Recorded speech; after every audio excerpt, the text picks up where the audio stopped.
Welcome to TM Food Bees podcast, man. Our guest today, I've got a very special guest. I know that we say we've got a very special guest each and every episode, but this one is extra special. And his name is Thendo Tshivengwa. He's the founder of and CEO of Nuteria, an agro processing company that process, import, and export dry fruits, nuts, and amongst other things, man. Welcome to the show, man. Thank you for inviting me. So let me just tell you like how I really knew of you. It's a while back on Twitter.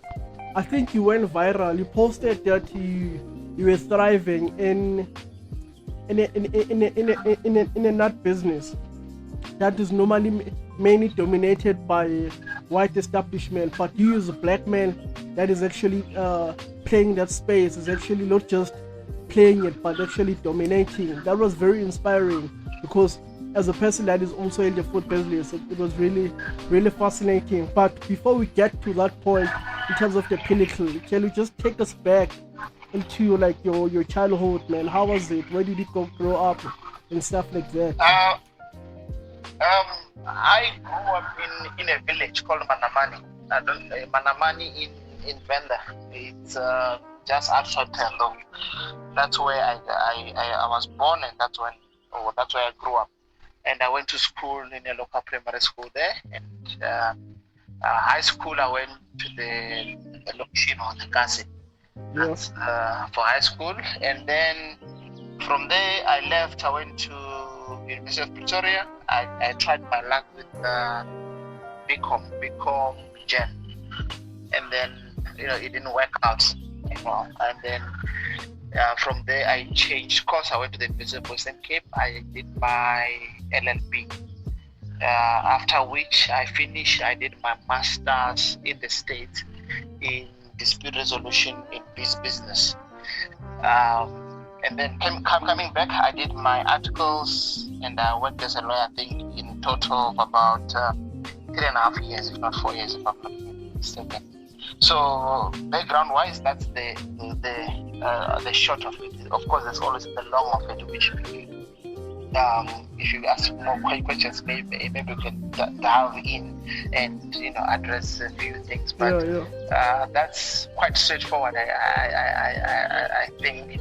And in terms of Nuteria, we started Nuteria trading under a different name in 2013, and then started trading as Nuteria about 3 years ago. That's when we started Nuteria kind of officially, just so the idea of creating a brand and creating the recognition within the space of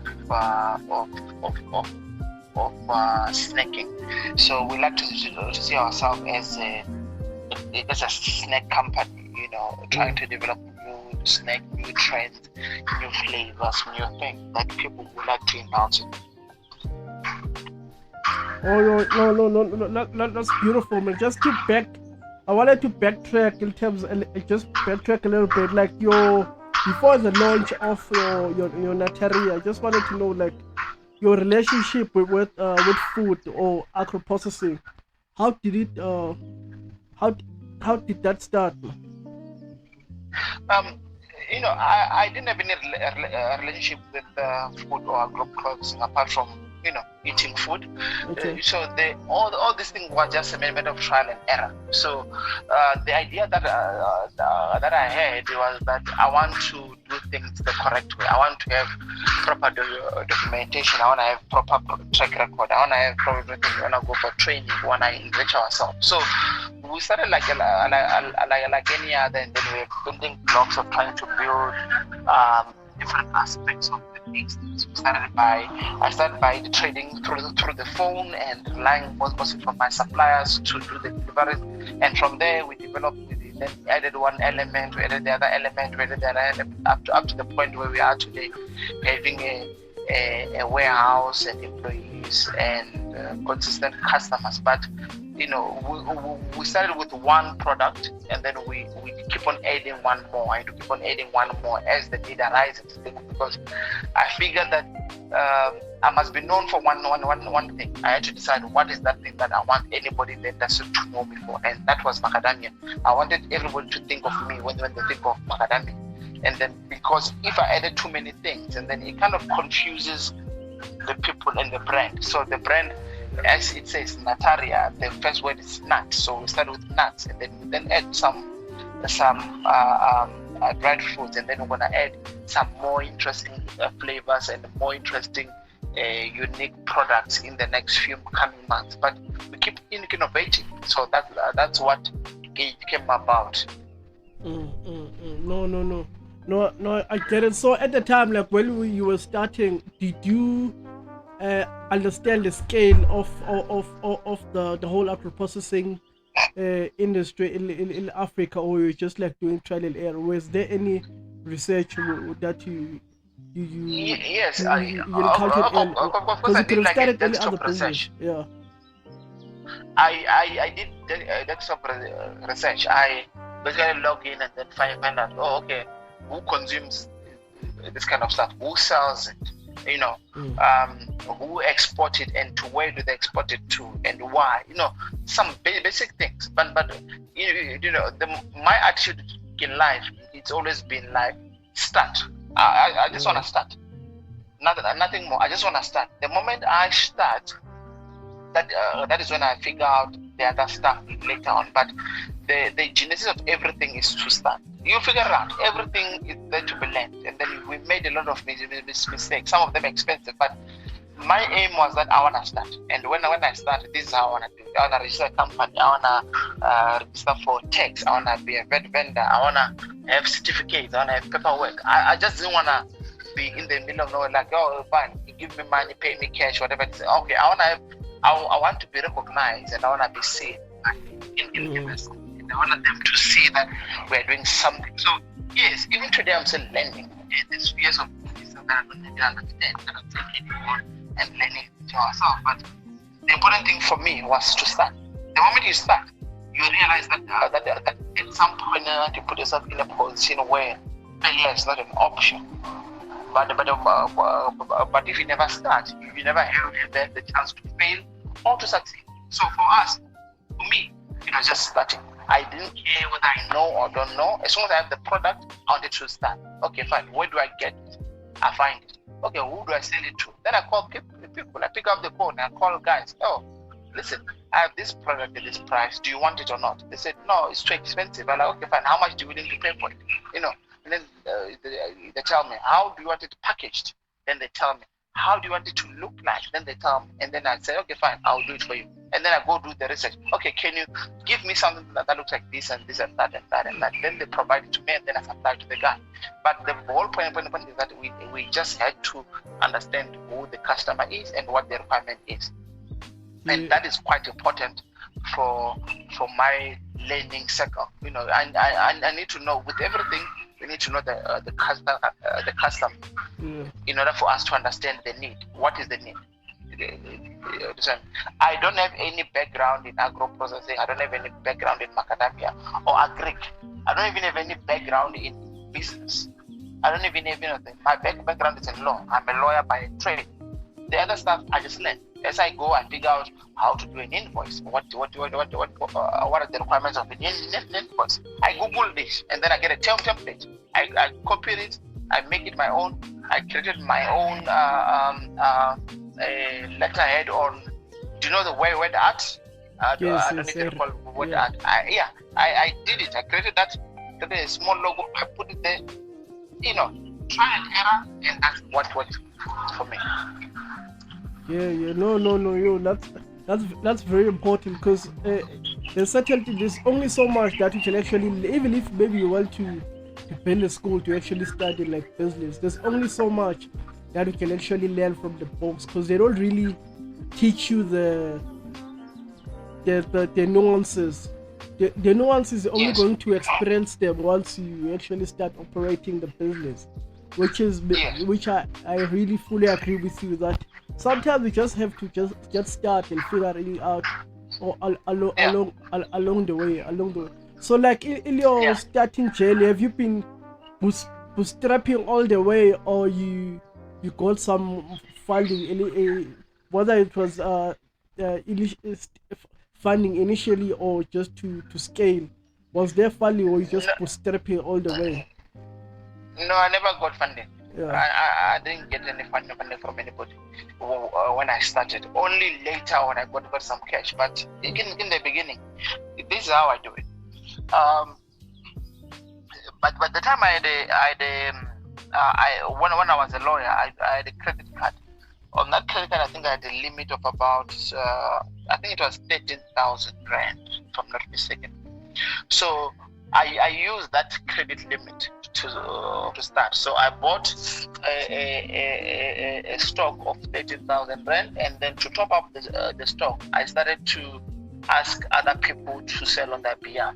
Remember, the reason why I started the business, or how the business started, is because I was assisting my mom. It's because my mom wanted me to negotiate deals on her behalf. She wanted me to talk to customers. She wanted me to do invoicing. She wanted me to do a whole lot of stuff. So what I then did is that I started to make it formal. I was like, okay, fine, it's fine. If you're gonna say you want me to call this supplier or this customer to ask them if they want the product, it's fine. But what I'll do is that I'll add my own 2 rand. You know, you tell me the price, you're selling this stuff for 90 rand a kg, I'll add 2 rand, I'll sell it for 92 rand a kg, and then I ask the customer to pay to my account. Once they pay to my account, and then I give my mother her share, and then I can remain with the 2 rand.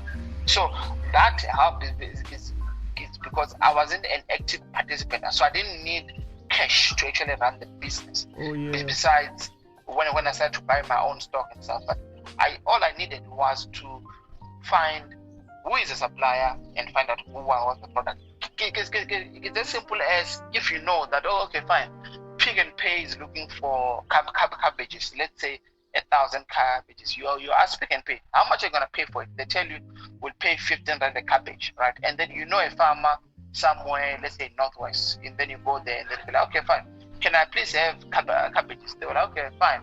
How much? The cabbages are 7 rand each. And they're like, okay, fine, I'll pay you 9 rand, provided that I'll pay you tomorrow when my client pays me. They're like, okay, fine, cool, that's fine. And then you take the cabbage and then you take it to Pick n Pay.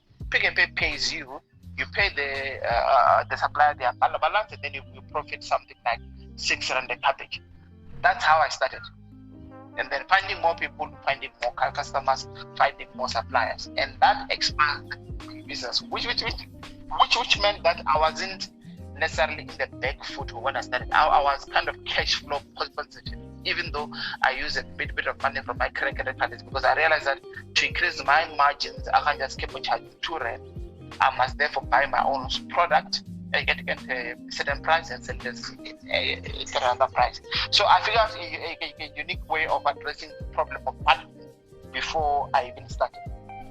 Yeah, that's proper, because you basically, what you did, you sorted out the marketing. You started at the front end, dealing with the marketing first rather than the product, because product can always be sorted out, but the market, which exactly. Because many entrepreneurs start with the product and forget the market. So you did the other way around. You started with the market, and then you, as a way of fixing your margins, you fix it backwards now. Exactly. Yeah. So the important thing for that strategy is that you must do the best homework. You must try to find out as many people as possible. It's because if you don't know where to get the product at the best possible price, then it's not gonna work. If you don't know that you can go there and then tell the people that, listen, I can sell your product tomorrow, provided that you give me this price, then you won't have a business. So you have to deep down in terms of what is the requirement of the customer and where to get the supply from, and then you just ensure that the supply and again the customer they never meet no matter what, because your business rests solely on the laziness of the supply. So if the supplier is lazy to do a Google search and find out who the clients that buy the product are, then you are still in the game. Yeah. No, solid, man. We've on this podcast, our listeners, we call them the moguls. So they heard that you coming to the show, so they send me some questions that I should ask Okay. you. Yeah. So the first question that they asked me is that are you open for mentorship? To mentor some businesses. For me to mentor somebody, or for them to mentor me? No, for you to mentor somebody. For this moguls, you know. Yes, I'm open to it, but only in a limited numbers, because we are still growing the business. So I wouldn't take, let's say, 10 mentors or even 5. Probably 1 or 2 is it's more than enough. So I'm open to it, but only in a limited number. Okay, no, solid. Guys here, right? He's open to it, just that you just have to hustle, find a way of hustling him on Twitter. Maybe you might get yourself a mentor. And then another question that came through is are you interested in, like, are you eager for joint venture? Are there any joint venture interests that you may require to that? So I believe that the more we are, the better we can make it. So I don't know everything, right? I don't have all the contacts. I don't know everybody. So what I look for in a joint venture is somebody that adds value, adding something that I don't have or I can't do. So it serves no purpose of somebody else telling me, okay, fine, let's work together, and then point me the direction that I already know, or doesn't add any value. So for me, I believe strongly in value addition, and again, I believe that the money is there to be shared amongst everybody. So I can't be sitting here like, I'll do it alone, I'll make it. No, it doesn't work that way. So unfortunately, in this world, we need to collaborate. We need to hear different ideas. We need to hear different perspectives. So I'm always keen to say, okay, fine, let's work together, provided that you benefit something from me and I benefit something from you. It's because if I only benefit, I won't do it, and if you only benefit, I won't do it as well. So it needs to be mutual. We need to draw something out of this. I've partnered with many people. Some of them more experienced than me in terms of a deal. They'll come to me and, oh, listen, I've got a deal that we need to export ABC to this place. And okay, fine, let's do it. I'll supply you the product, you do the processing, you do whatever it is, and then we sell, and then we get the money, and then you get your share, and then I get mine. And in that way, it works really well. It's because they are providing something that I cannot do. They have a customer that I don't know and I cannot supply, and then I'm providing them with a product that they don't have at the time. So it's synergies that works, and then that correspond really well, and we capitalize on each other's expertise within the industry. No, that's better, because you don't want to be carrying you want the collaboration to ease some load of you or expand in both ways. That's very true. And then So what some people come and say, they're like, oh, I know somebody that buys macadamia or that buys nuts. Okay, so if I tell you their name, how much are you gonna give me? Like, nothing. So that's not a collaboration. That's just a lead. If you come to me like, okay, I have an order of this product and this one, and then you have got supply. How about we work together? The price that I charge them is this, and then this. So it shows that somebody have done their homework. Not just giving me an email address and expect me to do all the work and then share my profit. It doesn't work that way. You listen my books, perhaps. No, that's true. And then another question that came through was the legal requirements when it comes to packaging. There's someone just asked that question. There is no legal requirement for packaging. You can package anything the way that you want to. There's only a legal requirement for how you keep your product. Okay. If your product is, let's say, like how you produce your product, how you handle your product, how you do all this, that's the legal requirement. The packaging, you can do whatever you want. You can be free to do what you want. And maybe your customer will tell you, okay, if you want to supply to me, these are one thing it needs to be. That might be a requirement then. But in terms of the actual, let's say, a requirement to say, okay, packaging must be A, B, C, and D. No, there's no such thing. Legally speaking, or prescribed by a government or whatever. No, there's no such thing. But there's a requirement that if you handle food, this is the things that you must do or follow. You can't, you can't have things to allergy. You must have a station to wash hands, to sanitize. You must have a uniform. There's a lot of things that are there in terms of your facility and your space where you produce the food, not about the packaging itself. Oh, no, that's clear, man. Solid. And then another question that came was the challenges. The challenges you've encountered thus far. Sorry, I can't hear you. And the other question that came was the challenges that you faced thus far. The challenges we faced that far. So, we had a lot of funding challenges, and we still do it, because to grow and to expand, you need cash, and often than not, the profit are not realized immediately at that particular point. It takes a time for you to realize the potential or the profit. You invest today and then you get a return in 2 to 3 years. So that has been a problem. Secondly, it's been access to markets and what I call the evergreen contracts. Those contracts that if you go to a retailer now and you tell them that, listen, I want to supply you with A, B, C, and D, and then they tell you that, oh, listen, no, we won't, because we've been working with this company for 40 years and we are not going to change anytime soon. So there's people that stifle and limit competition just because a contract has been there for 20 years. Then they won't even allow you to bid for it. They won't allow you to offer a better price. They just tell you that, okay, fine, we spend so much time with these guys, we are loyal to them, they are loyal to us.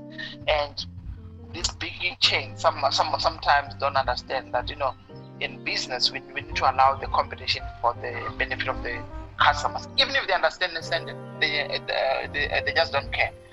This leaves new people in the market to suffer.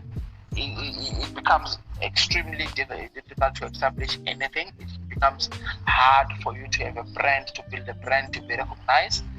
And another thing is that what I've experienced as a bigger challenge is that the inherent prejudice. So the private sector sometimes think that just because you're black, your benefit is going to come from elsewhere, or your success comes from elsewhere. Like, oh, go to government. We monopolize the private sector. So this, like the attitude, like this is not your space. You're not supposed to be here, kind of thinking, and that then becomes a bigger problem. Is because you feel like you're being judged simply because of who you are, not based on the product that you are offering. And lastly, another thing is to convince the export market that you are a legit supplier. It's quite hard because in the world we live in now, we live in a place where people are scammers, are fraudsters, and all these things. And it's hard to justify to people that listen, I might be small, but I can deliver. So that has become a challenge, and we've lost quite a few deals. Come to mind about 2 right on top of my head now that we have lost, just because you can see that they think that you cannot supply, and they don't believe your capabilities and your successes simply because you are seen as, oh, you know what, we employ, let's say 5 people, we employ 10 people. They're like, no, there's no way you can deliver that. But they don't understand your inherent business strategies and how you build your company. So those are some of the views that I've noticed and I've realized that has been challenges for us. No. Thank you. Just let me just squeeze in another question before my last question. There's Uh, like the issue now. There's an issue where basically, I don't know how have you handled this problem where basically finances in terms of terms, because in terms of agro and agriculture, it takes time to really get back the value of investment. In terms of how are they handling those conversations where maybe they can give when you engage with financiers in terms of payback periods, because we find out maybe you're going to be investing maybe a certain amount to your business, but you'll only be yielding results maybe after 4 years, not maybe in 12 months time or after 7 years, for example. How are you handling such conversations with financiers that it's gonna take time so for you to yield back the returns on investment? so what I normally do, right, when it comes to things that I'm not expecting, right, Yeah. I normally outsource. So I normally outsource my to a funding consultant. I'll be like, you know what, that's the first thing that I do. I outsource. I'm like, you know what, I won't have the time, nor am I an expert. So there's no point in spending years and years trying to convince people in a language that they won't understand. So from a certain point in my life, I started to just hire somebody. Like, okay, fine. If you have funding consultant, come and consult with me, and then we'll figure it out, or you tell me what you want to do. So what I then did is that in terms of the return taking forever, is that the emphasis that we put in, like now at the level of business that we are in, is the vertical integration of our businesses. So let's say that we are looking for funding of a new product or of a farm or something else. So we can convince the funder based on the current model we've got that, okay, given that you are making a profit of X much, if you give us the money in 2 years, we're gonna do twofold. However, in the meantime, we can be able to spread or give you X amount of cash as returns. Or if you wait a certain period of time, will make it more what you want. So we basically give them a better proposition that waiting is worth it. Waiting is not a waste of their time. It means that if you wait for it, then it means that we're gonna get a better return. The end is the better. It serves the current company to wait as opposed to reap your benefit now. Because if you withdraw all the time your profit, then the business never grows. So you need to be in a position there whereby if your 100 grand you invested, it grows to 200, 300, 400, and so on and so forth. Then you need to give it time. With investment, everything is done with time. And the second part is that you need to be transparent with your investors. You can't treat them as if they don't understand or they're stupid. You need to be say, okay, fine, this is where your money management is going, and this is the model of it all. This is the full cycle till profitability.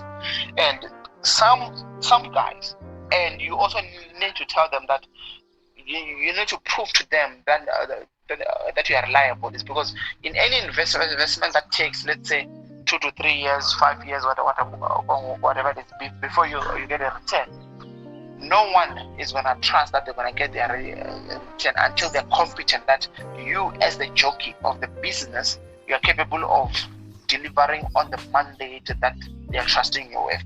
So you need to show your honesty. To a certain extent, you need to disclose more than what you're comfortable with. To say, basically, I'm a good guy. I'm not gonna run away. I'm here for the long term, and I'm investing in spaces that you're gonna be comfortable with, and I will give you reports per monthly, weekly, or however they want it, so that they are more comfortable that, okay, today this month they invested cash in terms of buying of stock, the return, and then next month you update them, okay, this is what's going to happen. The more transparent you are, the more comfortable and willing people are to give you the money. and the better the return. If you can make it, then it makes all the things work at least a bit better for you in terms of convincing an investor. Oh no, man. Thank you very much. Last question that I ask everyone that comes on the podcast, man. What's your dream for Africa? What's your what? What's your dream for Africa? Well, that's a very loaded question for me, because I am passionate about trade, and I'm passionate about trade within the African space. I want to live in a space or in an Africa whereby it's easier to trade with Namibia, it's easier to trade with Zambia, or it's easier to trade with Tanzania, as it is easy to do it with the US and Europe. So I want to see an Africa whereby I can buy maize meal that was manufactured or produced in Zimbabwe or Malawi, as opposed to Brazil or America. So I like to see a more integrated Africa, and I think that the reason why we are so disconnected or disintegrated in terms of business-wise is because it's more expensive to ship your product to Zimbabwe. Like now, if I have macadamia now, and I want to send them to Zimbabwe or bring them to Zimbabwe, I'll pay the same amount of money as I would to send it to London. But the difference in kilometers is crazy. From where I am now in Joburg to Zimbabwe, it takes me, before sunset I'll be there. But if you get a quote for transport, they'll tell you that to transport a container, it costs you 20 grand. The same 20 grand it can cost me to ship something from Durban to China. So there's a disconnect in terms of what politicians talk about and what is happening on the ground. And if you are lucky, you won't even be able to take the product that far, because there's a lot of red tape. There's a lot of why they can't cross it, whatever it is, the paperwork and whatever it is. Most of it is due to corruption, most of it is due to incompetence, most of it is due to bad policies. But I just want to see an Africa where in South Africa we can drink more coffee from Kenya as opposed to Colombia. It's because, there's a lot of things that needs to be done for that to happen. But it's so sad that I can easily access continents away, but within my continent, it's quite difficult and it's quite hard to trade with them. So that's what I want to see. And lastly, I want to see us producing quality product that competes with the global world, not just any product or not just raw materials, but end products. I want to see us developing selling chocolate as opposed to cocoa. I want to see us selling roasted coffee beans as opposed to raw coffee beans. I want to see us selling macadamia flour as opposed to just macadamia and shell. So I want to see us doing more agro processing. I want to see us establishing and developing our own people through the idea of processing, through the idea of value addition, through the idea of putting in more effort and to bring it down to Ghana. It doesn't make sense. There's land, there's very productive land, there's rainfall, there's all the resources in order to satisfy the hunger for tomatoes in Ghana. But most of it comes from Italy, most of it comes from China. But you ask yourself, but why? What makes it much more economically viable for somebody in China to plant tomatoes and to reap them and to can them and send them to Africa and beat the price of everybody in Africa? How do they do it? What are we missing? What is the missing link that you're not doing there? Because it doesn't make sense. They've got shipping cost. Even the worst of in Italy is because the wages in Italy are so much higher. They are in a different currency which is stronger than in most of Africa, like euros. How can they produce in euros and then we can't manage to compete with them in that scale? Part of it is mechanization. They use more machines and less people. They use more developed industries. They have more advanced agro processing factories that cut on costs and that cut on wastages. So all these things, I want to see an Africa where we develop our own machinery that are adaptable to the conditions that we're in order for us to reap the best benefit, in order for us to feed our people. I don't think it's acceptable for us to buy tomatoes anyway. Really now, we can do it here. We can do it here. We don't need to compete. We can be the best in doing so because Africa is prone that it's in the best position to achieve this, because we have got the youngest population, we have got the fastest growing economies, we have got we've got all the ingredients to be successful, but there's just some certain thing that's missing there. We like to buy, let's buy Italian tomatoes. Tomatoes are tomatoes. We can do it here. That's basically what I think in a nutshell, and what I think that in Africa we can do. It's enough. We can't keep on eating chickens from Brazil. Why are we eating chickens from Brazil? You can have farms here in Joburg that are more profitable, that can do this at a lower cost. But the difference is that in Brazil they have got 1 million chickens that are in the farm or whatever it is. But here we are small scale. We are not advancing enough to be competitive in terms of pricing, in terms of product quality. Our technology needs to be improved, but it's not impossible.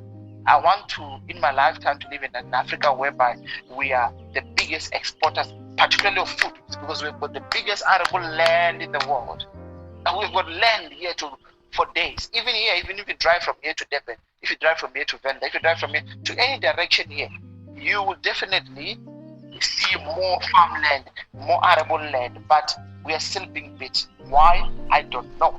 I think that we need to, as young people, as entrepreneurs, we need to develop an Africa that it can be economically competitive. We start by agro processing. We start by feeding our own people. Once our people are fed, everything else will follow. We don't need China to order anything from. We can't be eating Chinese food. It doesn't make sense. For me, it baffles me why we still do that event today. Even in South Africa, we import so much chicken. Why? I don't know. We've got so much land, we've got so much farmers, we've got so much space. We can do this ourselves. But I think that we need a different mindset. We need a different policies that makes trade easier. We need a different development that making it cheaper to transport between one country to the other. But that is a secondary issue, because that will come the more trading we do. The more we trade with each other, these things are going to be cheaper.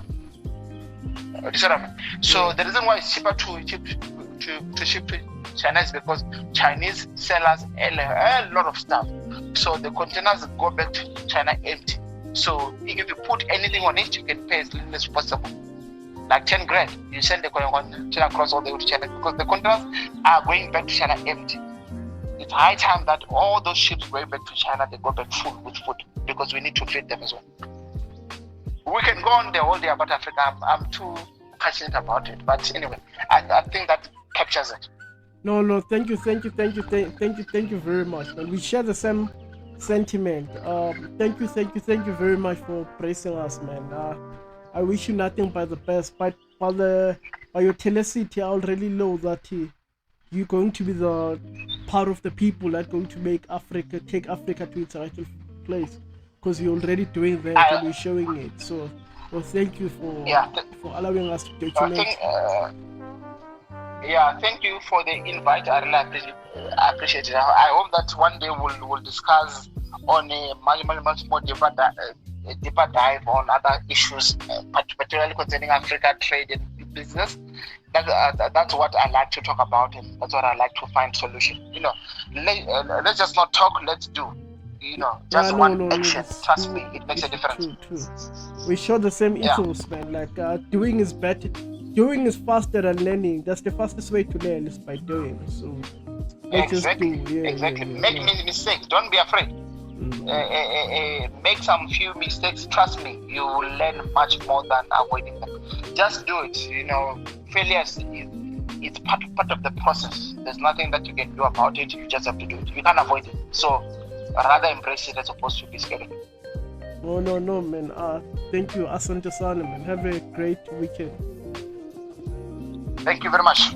Sure. Cheers. Same to you. Bye. Bye. Okay, this episode was brought to you by Thabo Momoti, our host, Mondeloni, our executive producer, everything_Troy, our technical producer. And then our sponsor is Nature Growers, .40, and Mordecai Publishers. If you need any publishing help, please reach to Mondeloni at Get Published on Twitter. Don't forget to like, subscribe, and share, because we can only grow if we multiply. So thank you very much. Asante sana.